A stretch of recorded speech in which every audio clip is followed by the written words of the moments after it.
परिवर्तन अर्थ माने कौन विजु बाबू को प्रतिमूर्ति को भांगीदबा एवं विजु बाबू को जन्मदिन को बंद करदबा पंचायत दिवस जो पालन होता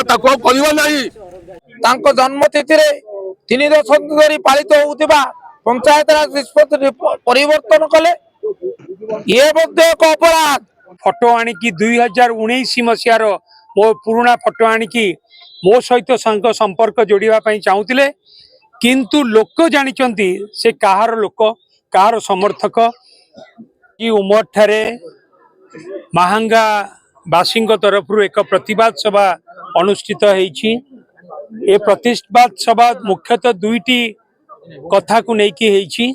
गोटे कथा होउछि जेपरी भाबरे दुर्वृत्त माने आमर प्रिय नेता प्रभात पुरुष विजु बाबू से केवल आमर नेता नुहे से समग्र विश्वर नेता थिले एवं जने एपरी नेता थिले जहाँकर देहांतरे 3 गोटी देशर जातीय पताका तांको मर शरीर उपरे पड़िथिला एवं ओडिशार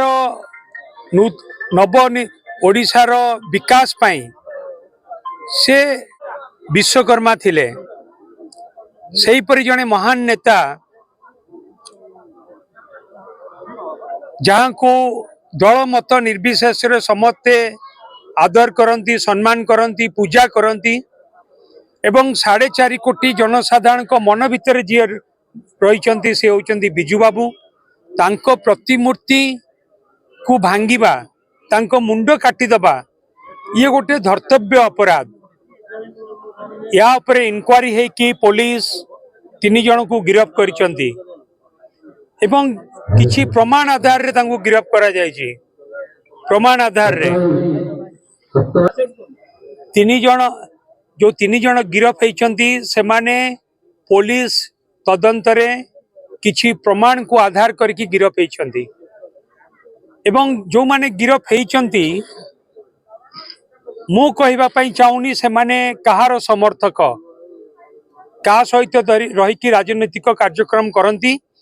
मु सांबादिक भाई मान को अनुरोध करी आपण माने पचारिकी बुझंतु जो पंचायत रे घटना घटिला जो पंचायत रो 3 जन गिरफ्त हेले से माने कहार समर्थक जनसाधारण को पचारंतु लोकों को पचारंतु लोक माने कहिबे से माने कहार समर्थक एवं एक कथारे कौन द्विमक्ति नाही। मु देखुतिली गोटे टीवी मीडिया रे से माने किछि गोटे फोटो आनिकी 2019 मसीहार मो पुराना फोटो आनिकी मो सहित संपर्क जोड़ापी चाहूले किंतु लोक जानिचंती से कहार लोक कहार समर्थक एवं कहा प्ररोचना रे घटना घटा जायछि। जेतेबेले सारा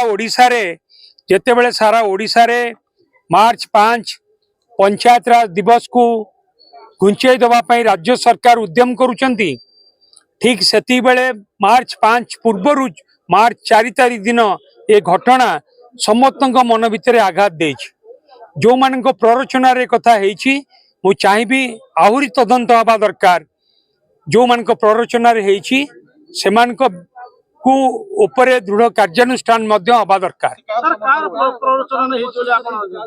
मु कहबा पई चाहिबिनी कहा प्ररोचना रे हेछि।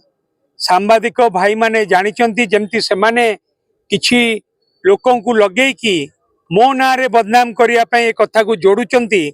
मु कहबा पई चाहिबिनी कहा प्ररोचना रे हेछि। आपण माने भी जानिचंती कहा प्ररोचना रे हेछि।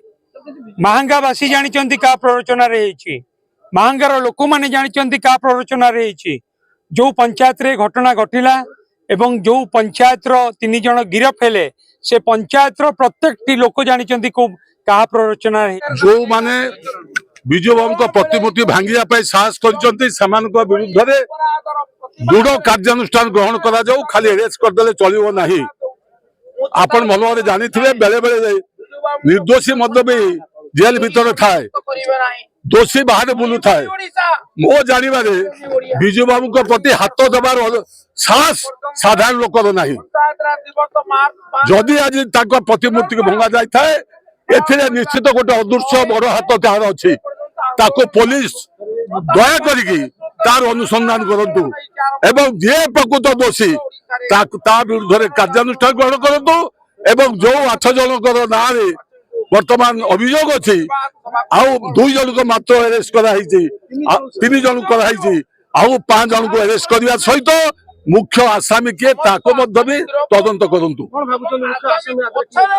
ଆପଣ ମୁଁ କହିଦେଲି ମୁଁ କେମିତି କହିବି ଯେ କିଏ କିଏ ପୋଲିସ ତଦନ୍ତ କରୁ କିନ୍ତୁ ମୋର ଯେତିକି ବିବେକ କହୁଛି ଜଣେ ସାହସ କରିବ ନାହିଁ ବିଜୁ ବାବୁଙ୍କ ଷ୍ଟାଚ୍ୟୁ ଆପଣଙ୍କର ଏଠି 2003 ମସିହାରୁ ପ୍ରତିଷ୍ଠା ହେଲାଣି ଗ୍ରାମବାସୀ ମୋର ଗ୍ରାମବାସୀ ମାନେ ପ୍ରତିଷ୍ଠା କରିଛନ୍ତି ଶରତ ବାବୁଙ୍କ ନେତୃତ୍ୱରେ କେହି ଛୁଇଁ ନଥିଲେ ଆଜି ଏ ଅବସ୍ଥା କାହିଁକି ହେଲା ଆଜି ସରକାର ପରିବର୍ତ୍ତନ ହେଇଛି ଅର୍ଥ ମାନେ କଣ ବିଜୁ ବାବୁଙ୍କ ପ୍ରତିମୂର୍ତ୍ତିକୁ ଭାଙ୍ଗିଦବା ଏବଂ ବିଜୁ ବାବୁଙ୍କ ଜନ୍ମଦିନକୁ ବନ୍ଦ କରିଦବା ପଞ୍ଚାୟତ ଦିବସ ଯୋଉ ପାଳନ ହଉଥିଲା ତାକୁ ଆଉ କରିବା ନାହିଁ ଇଏ ହଉଛି କାହାର ହୀନମନ୍ୟତା ଇଏ ହଉଛି ସରକାର ହୀନମନ୍ୟତା ଯୋଉମାନେ ଆପଣ ଜାଣିଥିବେ ତଦନ୍ତ କରାଗଲେ ଜଣା ପଡିବ କିନ୍ତୁ ଇଏ ହଉଛି ଯୋଉମାନେ ଶାସକ ଦଳରେ ରହୁଛନ୍ତି ତାଙ୍କର ହୀନମନ୍ୟତା ଏଭଳି ଅପରାଧକୁ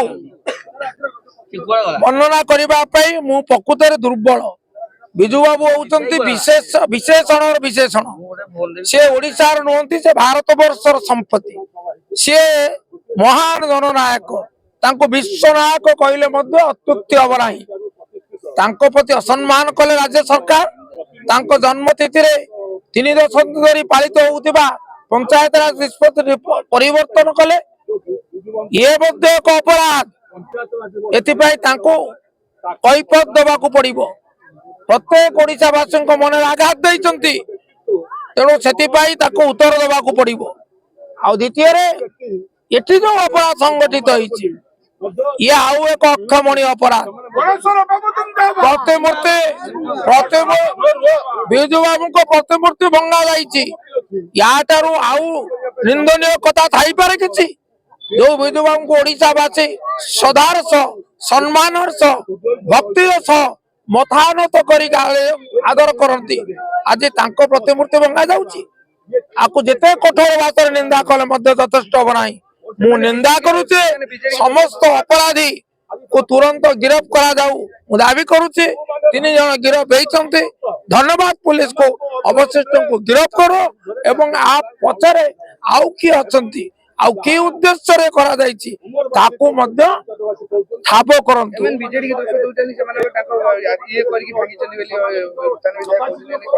ଯିଏ ଅସହାୟ ଯିଏ ଦୁର୍ବଳ ଯିଏ ଅପରାଧୀ ତା ପାଖରେ ଅସ୍ତ୍ର କଣ ସବୁବେଳେ ସିଏ ଅନ୍ୟକୁ ଅଙ୍ଗୁଳି ଦେଖେଇବ କିନ୍ତୁ ଅପରାଧୀ କିଏ ଉମରବାସୀ ଜାଣନ୍ତି ମାହାଙ୍ଗାବାସୀ ଜାଣନ୍ତି ଓଡିଶାବାସୀ ମଧ୍ୟ ଜାଣିଲେଣି ସତ ଲୁଚି ରହେ ନା।